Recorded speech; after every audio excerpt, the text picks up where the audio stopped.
The hospital corridor smelled of antiseptic and burnt coffee when Arman Qureshi realized he was completely alone. The clock above the emergency room doors blinked 12:07 a.m., its pale light washing over his trembling hands as he pressed them against his eyes, trying to hold back tears that refused to listen. His 6-year-old son lay beyond those swinging doors, surrounded by strangers in scrubs, machines breathing and beeping in cold rhythm. Arman had always promised himself he would be strong for his child, but strength felt like a luxury he could no longer afford. His shoulders shook silently, the kind of cry that came from a place deeper than words, deeper than pride. And just when the weight of the world felt unbearable, a calm, steady presence settled into the empty chair beside him, carrying a voice that would change his life forever. Before we step into the rest of this emotional journey, if you believe in kindness, second chances, and the power of human connection, take a moment to like this video, share it with someone who needs hope, comment your thoughts, and subscribe to the channel Kindness Touch. Your support helps these stories reach more hearts that need them. Arman had never imagined life would bring him here. Just 3 years earlier, mornings in his small sunlit apartment had been filled with laughter, the scent of cardamom tea, and the soft humming of his wife, Sana, as she packed their son Rayan's school lunch. Sana had been the anchor of their modest world, balancing Arman's long hours as a delivery driver with warmth that made even the hardest days feel manageable. But life had rewritten his story on a rainy afternoon when a truck ran a red light and stole Sana from them without warning.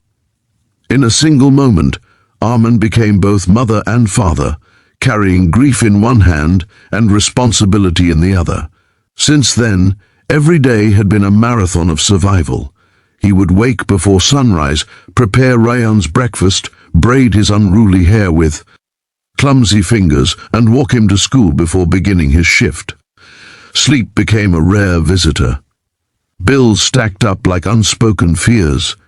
Yet Rayan's laughter had always been his fuel, the small voice that reminded him he still had purpose. But that afternoon, everything changed. Rayan had collapsed during recess, his tiny body unable to keep up with a heart that doctors later described as fragile and unpredictable. By evening, Arman found himself racing through traffic, praying to a sky that offered no answers. As dawn approached after that endless midnight, golden light began spilling through the hospital windows, painting the sterile floors with warmth that felt almost ironic. Arman had not moved from his chair except to answer the doctor's brief, careful updates. He watched the world wake up through glass panes while his own world remained frozen in uncertainty. Nurses changed shifts, the vending machine hummed its tired tune, and somewhere in the distance a newborn cried, a reminder that life continued its rhythm, indifferent to personal tragedies. It was during those early morning hours that he noticed the woman sitting beside him again. She had arrived sometime during the night, her presence gentle yet unmistakable. She appeared to be in her early 40s, dressed in a simple cream shawl draped over a navy dress, her posture poised but her eyes carrying shadows of stories untold. She wasn't scrolling through her phone or speaking to anyone. She simply sat, hands folded, watching the same emergency room doors with quiet understanding. When Arman finally glanced her way, their eyes met, and for a moment, words became unnecessary. Daylight grew stronger, filling the hallway with clarity that Arman hadn't felt inside himself for years. He remembered how Sana loved mornings, how she would pull open curtains and insist that sunlight healed things doctors could not. That memory made his chest ache, but it also gave him strength to breathe through the panic, tightening his lungs. He thought of Rayan's favorite cartoon waiting at home, his half-finished drawing taped to the refrigerator, and the promise he had made to take him to the seaside once he got better. Hope was fragile, but it was all he had left. Around mid-morning, a doctor finally emerged with news that balanced delicately between relief and caution. Rayan's condition had stabilized, but further tests were necessary. Arman felt his knees weaken, gratitude flooding him so intensely that he had to sit down again. It was then that the woman beside him spoke for the first time, her voice soft yet resonant, carrying empathy that could only come from personal loss. She shared that she too had once sat in that same chair, waiting for news that never came the way she had hoped. Her husband had battled a sudden illness, and despite every resource money could provide, life had chosen a different ending. She had learned, she said, that pain recognizes pain, regardless of wealth or status. Arman later discovered that her name was Meher Rahimi, a billionaire widow known in the city for her philanthropic work. But in that moment, titles meant nothing.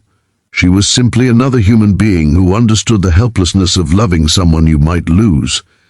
As the day unfolded, sunlight brightened the hospital garden visible from the corridor, and Meher spoke about how grief had once consumed her until she decided to transform it into compassion. She began funding children's medical treatments anonymously, believing that easing someone else's suffering was the only way to honor the love she had lost.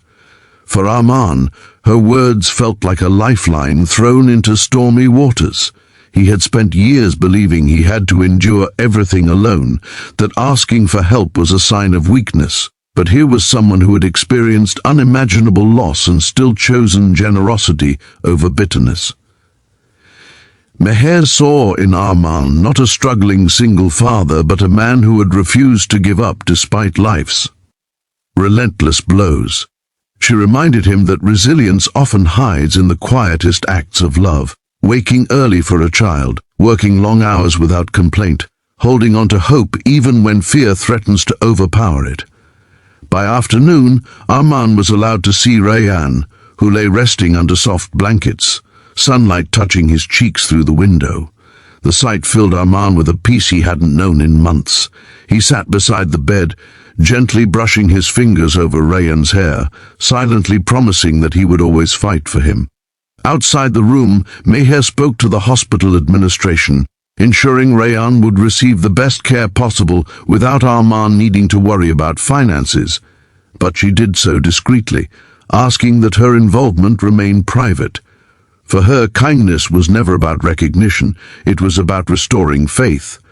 As evening approached, the sky transformed into shades of amber and rose, signaling the end of a day that had begun with fear and unfolded into unexpected grace. Arman stepped outside the hospital for the first time since arriving, breathing in fresh air that felt like a second chance. He realized that sometimes life places strangers in our path not by coincidence but by necessity. Meher's empathy had reminded him that even in loneliness, connections can form that heal wounds words cannot reach. That day marked the beginning of a quiet friendship rooted in shared understanding. Meher continued supporting Rayan's treatment, while Arman found renewed purpose in helping other parents navigate hospital systems, offering them comfort drawn from his own experience. Pain had introduced them, but compassion ensured they would both walk forward lighter than before. Just before we reach the end of this story, here's a special request. Comment the word hope if you believe that even the darkest nights can lead to brighter mornings. Months later, on a sunny afternoon in the same hospital garden, Rayan laughed freely as he chased pigeons.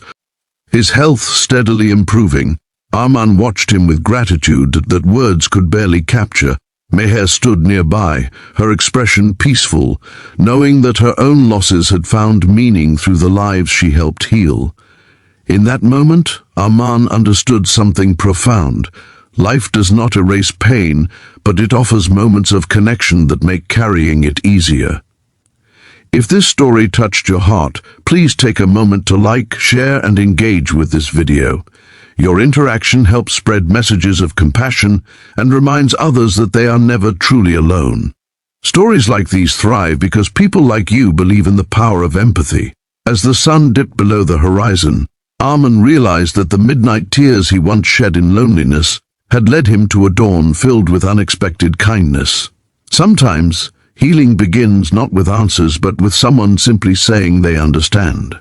And in that understanding, hearts find the courage to beat strongly again, carrying love forward into another day.